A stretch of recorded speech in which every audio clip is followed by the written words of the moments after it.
firman Tuhan. Tolong berkati kami mulai firman Tuhan pada bagian Tuhan dengan segala kemurahan Tuhan dan perlindungan pada Tuhan. Kita syukur kepada kami menyambut firman-Mu di dalam nama Tuhan Yesus Kristus yang siap menerima firman Tuhan. Sama-sama kita berkata, Amin. Salut.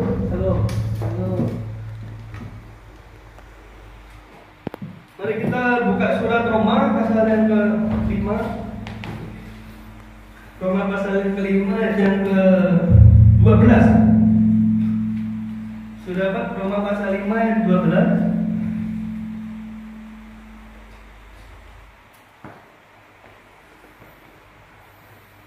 Ya, kalau sudah Pak kita baca sama-sama. Roma 5 ayat yang ke-12. 1, 2, 3. Adam dan Kristus. Sebab itu sama seperti dosa telah masuk ke dalam dunia oleh satu orang, dan oleh dosa itu juga maut, demikianlah maut itu menjalar kepada semua orang, karena semua orang telah berbuat dosa. Pasal 20 di sini. Ayat yang ke-12 ini menjelaskan tentang Adam dan Kristus. Bahwa apa itu dosa? Yaitu dosa itu adalah, kalau di bahasa ilmiahnya atau bahasa sainsnya itu adalah min atau kurang. Jadi orang yang punya kekurangan itu termasuk dosa juga. Karena apa? Karena kemiskinan juga itu termasuk dosa, dan kelaparan termasuk dosa juga, kesakitan itu termasuk dosa juga. Jadi yang min tadi ya, yang kurang dari itu adalah dosa. Tetapi di sini yang mau saya sampaikan adalah bahwa tentang hal ini, bahwa di dunia ini juga ada yang dikatakan plus atau dikatakan itu tambah atau lebih. Tuhan di sini datang sebagai kelebihan. Tuhan di sini bukan datang ya, Tuhan itu memang ada sebuah kelebihan. Jadi dia itu adalah sebuah hal di mana yang tidak dapat dilakukan oleh manusia tersebut, tetapi ada yang bisa melakukannya. Dan ini yang dikatakan bahwa antara tadi yang kurang dengan yang lebih tadi itu berjalan.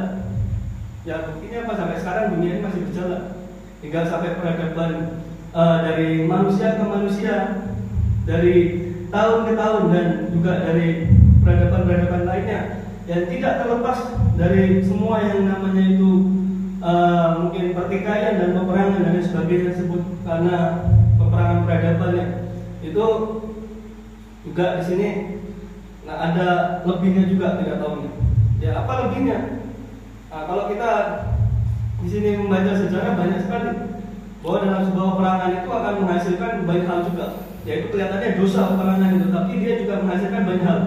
Itu teknologi yang Anda pegang saat ini itu dihasilkan dari perang semua.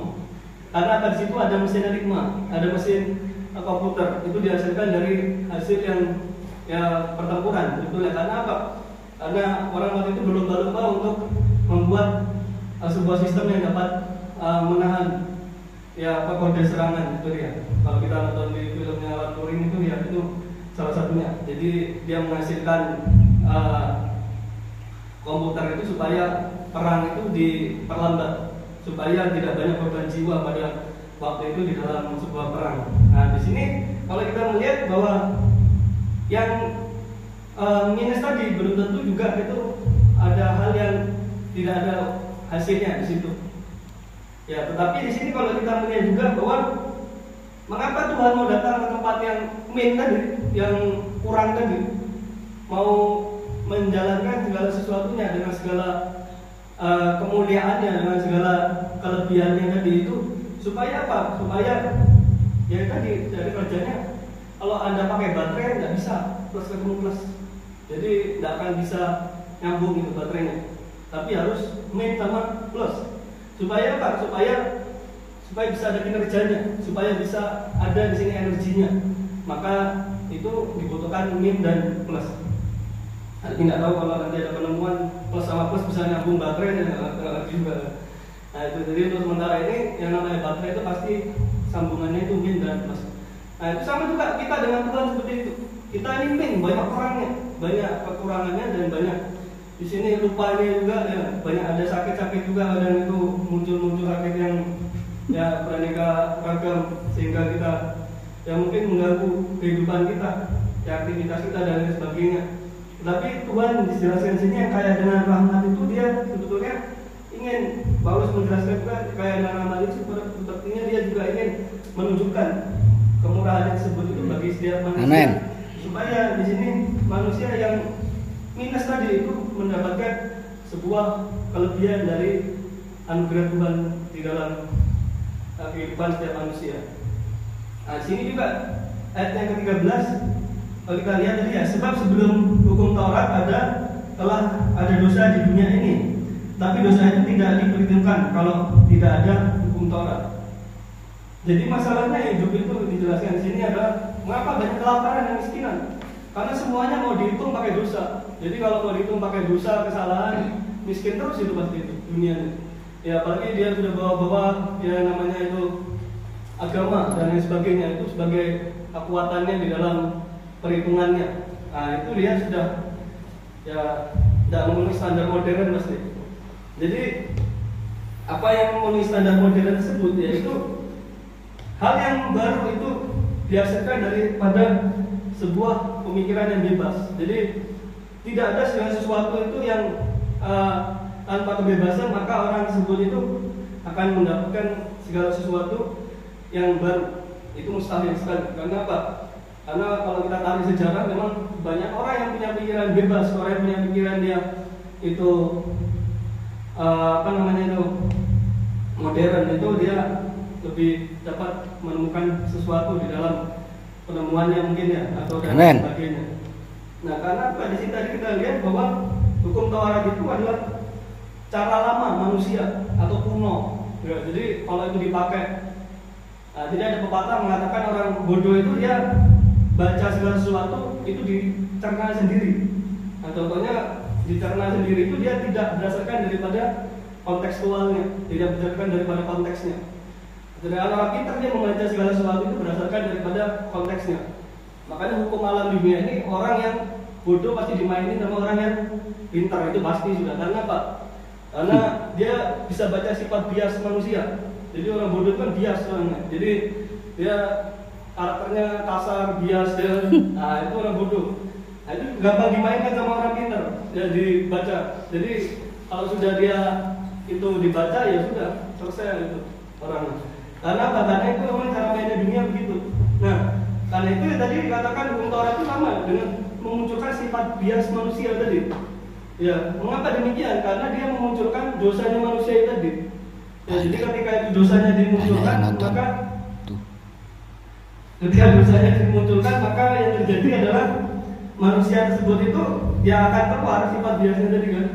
Yang akhirnya apa? Dia ya tidak bisa kontrol, dia bisa berpikir ya harusnya sudah bangsa lain menciptakan kemajuan di zamannya, dia masih berkutat ngurusin hukum, aja hukumnya agama lagi dan sebagainya.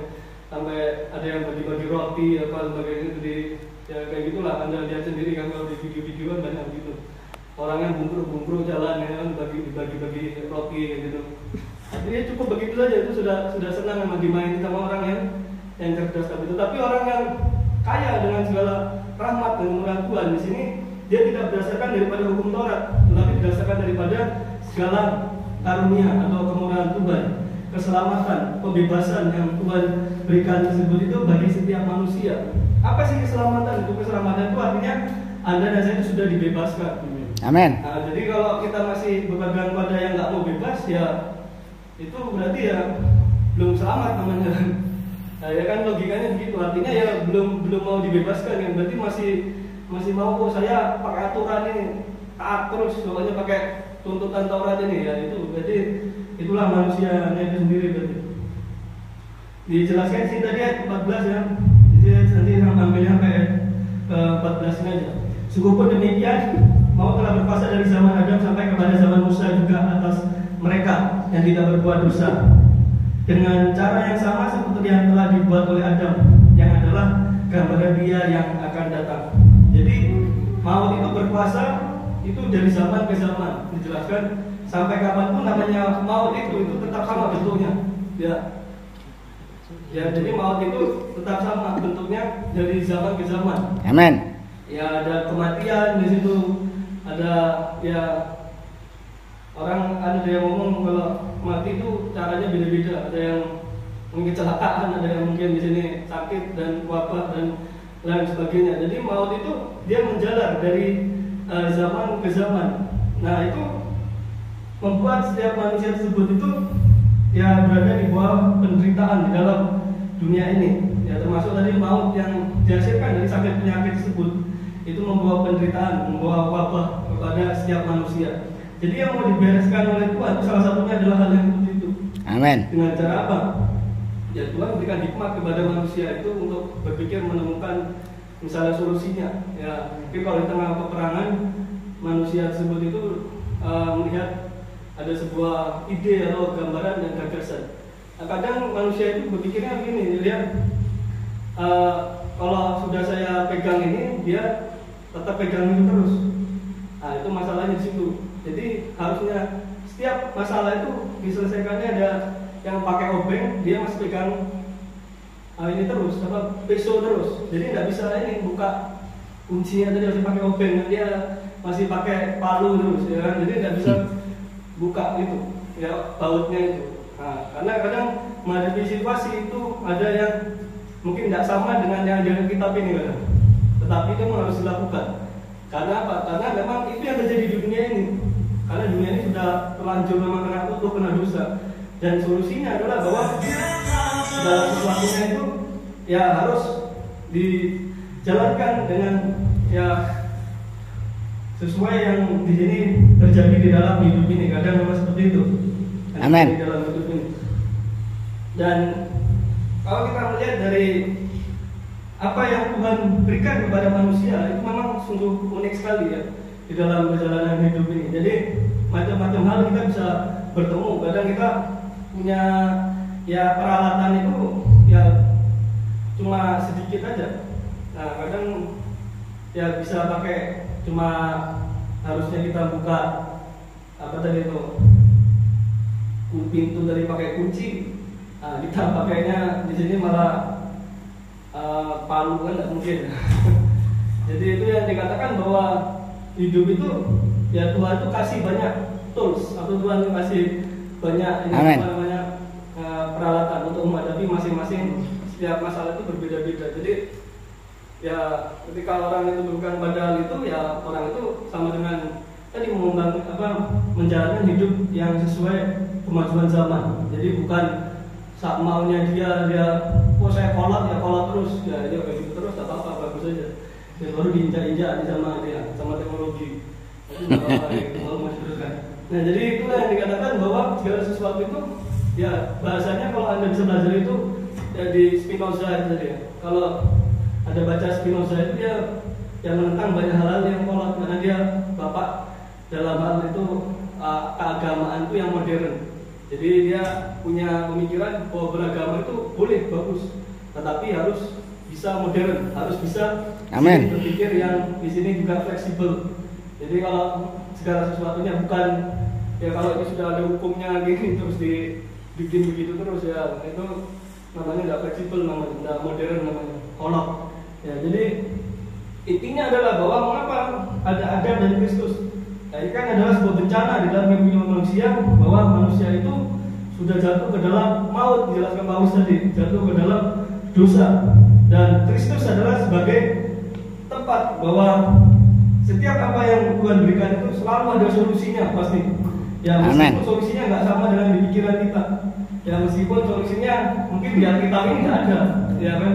Solusinya dicari di Alkitab ini nggak ada. Ya bisa jadi di buku sains, bisa jadi di buku pengetahuan alam, bisa jadi di bidang sosial. Tetapi kita harus memahami itu bahwa kita bukan hidup di era zaman kolot, tetapi kita tahu menghadapi hidup ini kadang kita juga harus hidup di zaman dimana yang menyelesaikan masalah itu adalah dengan di hal yang modern juga, ya. Supaya apa? Supaya kita tidak jadi manusia biasa itu. Ya orang biasa itu kan dia tidak mau belajar. Ya pokoknya kalau udah di sini, oh ini kalau ada puasa di hambur aja warungnya, ya, jadi dihambur terus itu kayak gitu terus. Itu nggak akan terjadi di negara maju. Karena apa? Karena dia sudah pikirannya lebih fleksibel, pikirannya lebih maju. Itulah bahwa segala sesuatunya itu diselesaikan segala dengan kebaikan Tuhan melalui Yesus yang adalah sumber daripada segala kebebasan dan kebebasan bagi setiap manusia yang dikasihi. Amin. Amin. Kita berdoa.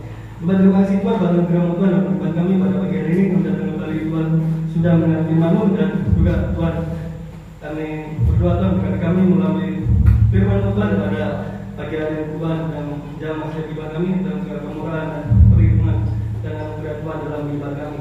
Terpujilah nama Tuhan Yesus Kristus, di dalam nama Yesus Kristus inilah syukur doa kami. Haleluya. Amin.